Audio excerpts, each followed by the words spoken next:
All right, guys, I got a little story for you.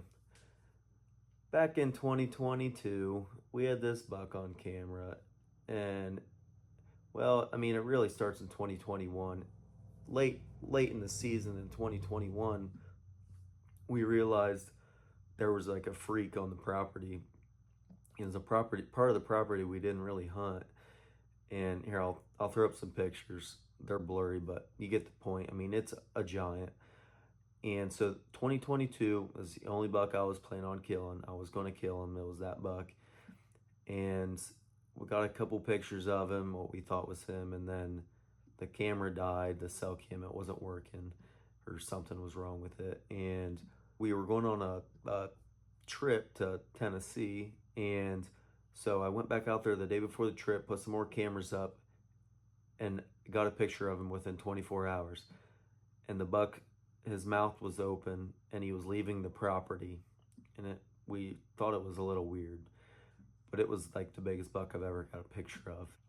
Anyway, so I shot a doe opening day. um it was the second week of season. I looked at my brother, Nick. I said, hey, we thought this deer might still be alive. We have not had a picture of him since, but we didn't want to just give up on it. And I looked at Nick. I said, the only way I'm shooting a buck today is if it's 150 inches or bigger.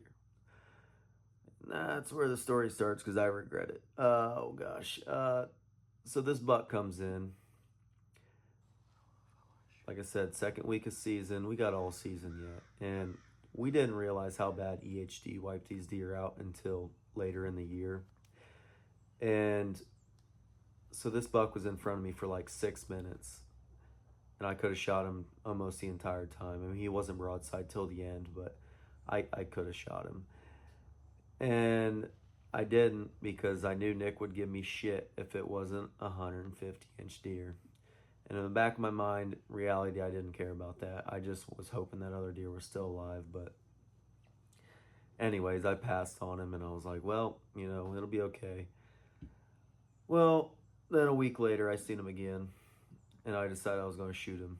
And I lost the footage for that. Like I said, this was 2022. I lost the footage for that, but I do have this video I'll put up. And he came in to like 7 yards, and I hit a tree branch like 3 feet in front of me. Completely missed him. And he ended up going to Nick, and Nick couldn't get a shot at him, but we never seen him again after that day. And we had a couple trail cam pictures of him here and there, but nothing much. But there was some other guy that was hunting on the neighbor's property then. He was hunting in his truck during gun because it was cold. And we never had a picture of him after that day. And he went back and forth on the property line. So I think he killed him that day or something. I'm not 100% sure, but never seen him again after that. And every time I see this video or this picture on my phone, I'm always like, could have had him. I mean, he could have been on my wall with all my other deer, and I would have liked him to be up there, but I did the right thing, probably passing him, I guess, the first time, even though I tried to shoot him a week later. But I don't know how old he was, but it doesn't matter. It was a good buck. Anyways, the rest of the year, I ended up killing 6 does. I held out for this other buck we had on this other property, and he broke all his tines off, so I can throw that picture up too. So, yep, here he is with his tines, and then he broke the main beam off, and then he ended up breaking the main beam off again. But this is the doe from opening day. Here's another one. It was real early in the morning. The footage is just awful. That's the reason I never posted it. Here's one. I heard the neighbors shooting a bunch, and so I knew there was going to be deer coming, so I shot her and dropped her.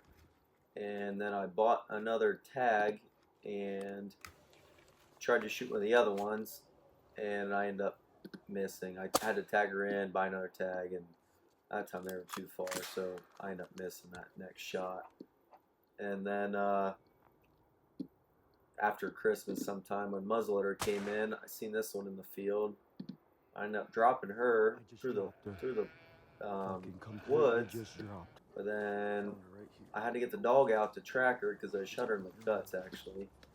And well, I ended up finding her, with the dog, so I had to go back, get put the dog away, get the gun back because you're not allowed to carry a gun.